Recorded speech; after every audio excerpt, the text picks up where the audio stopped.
মুহতারাম হাজিরিন, সাহাবা ইকরাম রাদিয়াল্লাহু তাআলা আনহুগণ নিজেদের জীবন থেকে আল্লাহ তাআলাকে এবং বিশ্বনবী সাল্লাল্লাহু আলাইহি ওয়াসাল্লামকে বেশি ভালোবেসেছেন। বলুন না সুবহানাল্লাহ। শুধু তাই নয়, সাহাবা ইকরাম রাদিয়াল্লাহু তাআলা আনহুগণ নিজেদের জীবন থেকে যেমনিভাবে বেশি ভালোবেসেছেন আল্লাহকে, আল্লাহ রসুলকে, নিজেদের ধন সম্পদ, নিজেদের সন্তান সন্ততি, নিজেদের স্ত্রী, এমনকি পৃথিবীর যত ভালোবাসার বস্তু হইতে পারে, যত ভালোবাসার ব্যক্তি হইতে পারে, সব ভালোবাসাকে তারা পায়ের নিচে ফেলে বুকের ভালোবাসা দিয়েছে আল্লাহকে এবং আল্লাহর রসুলকে। বলুন না সুবহানাল্লাহ। এই জন্য সাহাবা ইকরাম রাদিয়াল্লাহু তাআলা আনহুগণ সবচাইতে শ্রেষ্ঠ। বলুন সুবহানাল্লাহ। এই উম্মতের সবচাইতে শ্রেষ্ঠ সন্তান সেই সমস্ত সাহাবা আজমাইনগণ, সমস্ত সাহাবা আজমাইনগণ যারা নিজেদের স্ত্রী, সন্তান, নিজেদের মাতা পিতা, ধন সম্পদ সমস্ত কিছুর চাইতে বেশি ভালোবেসেছেন বিশ্বনবী মুহাম্মদুর রাসূলুল্লাহ সাল্লাল্লাহু আলাইহি ওয়াসাল্লামকে। সুবহানাল্লাহ। মুহতারাম হাজিরিন, হুদাইবিয়ার সন্ধির সময় মক্কার পৌত্তলিকদের, কাফেরদের পক্ষ থেকে একজন দূত পাঠানো হয়েছিল বিশ্বনবী সাল্লাল্লাহু আলাইহি ওয়াসাল্লামের দরবারে। তার নাম ছিল উরওয়া ইবনে মাসউদ সাকাফি। নাম কি? উরওয়া ইবনে মাসউদ সাকাফি। তিনি ছিলেন কাফেরদের দূত হিসেবে বিশ্বনবী সাল্লাল্লাহু আলাইহি ওয়াসাল্লামের দরবারে এসেছিলেন। তিনি এসে বিশ্বনবী সাল্লাল্লাহু আলাইহি ওয়াসাল্লামের প্রতি সাহাবীদের ভালোবাসা দেখে আশ্চর্য হয়ে গিয়েছেন এবং তিনি আবার রিটার্ন ফিরে গিয়ে তার বংশের কুরাইশদেরকে, কাফেরদেরকে বলতেছিল যে, হে কুরাইশ সম্প্রদায়, হে আমার বংশধর, আমি যে মুহাম্মদুর রাসূলুল্লাহ সাল্লাল্লাহু আলাইহি ওয়াসাল্লামের দরবারে গিয়েছিলাম, তোমরা কি শুনবে যে সেখানে গিয়ে আমি কি দেখতে পেয়েছি? কি আপনারা শুনতে রাজি না? উরওয়া ইবনে মাসউদ সাকাফি বলতেছিলেন তার সম্প্রদায়ের লোকদেরকে, কাফেরদেরকে, হে কুরাইশ সম্প্রদায়, হে আমার বংশের ভাই ব্রাদার, শোনো, আমি এই দুনিয়ার অনেক বড় বড় রাজা বাদশাদের দরবারে গিয়েছি, রোম সম্রাটের দরবারে গিয়েছি, পারস্য সম্রাটের দরবারে গিয়েছি, আবেসিনিয়ার বাদশার দরবারে গিয়েছি, এই রকম দুনিয়ার সবচাইতে বড় বড় সরকারের বড় বড় রাজা বাদশাদের দরবারে আমি গিয়েছি, কিন্তু বিশ্বনবী মুহাম্মদুর রাসূলুল্লাহ সাল্লাল্লাহু আলাইহি ওয়াসাল্লামের দরবারে গিয়ে আমি যেই ভালোবাসা রসুলের প্রতি সাহাবীদের দেখেছি, যেই নবীর প্রতি প্রেম ভালোবাসা দেখেছি, এই রকম ভালোবাসা আর কোনো দরবারে আমি দেখতে পাই নাই।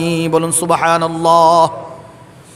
উরওয়া ইবনে মাসউদ সাকাফি বলতেছিলেন, হে কাফের সম্প্রদায়, তোমরা শোনো, মুহাম্মদুর রাসূলুল্লাহ সাল্লাল্লাহু আলাইহি ওয়াসাল্লাম যখন জমিনে থুতু নিক্ষেপ করতেন, তার কোনো থুতু জমিনে পড়ার আগেই সাহাবীরা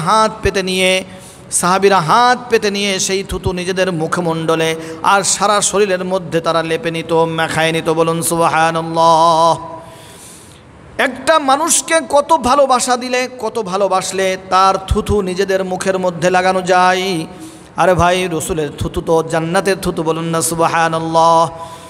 যারা রসুলের থুতু তাদের চেহারায় লাগিয়েছে, তাদের চেহারা আরও সুন্দর হয়ে গিয়েছে। বলুন সুবহানাল্লাহ। তাদের সারা শরীর ঘ্রাণে ভরে গিয়েছে। বলুন না সুবহানাল্লাহ।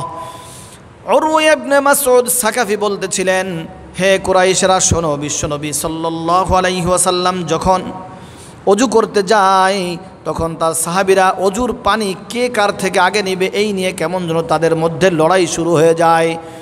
অজুর পানি নিয়ে সবাই খেয়ে ফেলে, সারা শরীরে মাখায়। এটা কার শরীরের পানি? বিশ্বনবী মুহাম্মদুর রাসূলুল্লাহ সাল্লাল্লাহু আলাইহি ওয়াসাল্লামের শরীরের পানি। কেমন ছিল সাহাবীদের ভালোবাসা!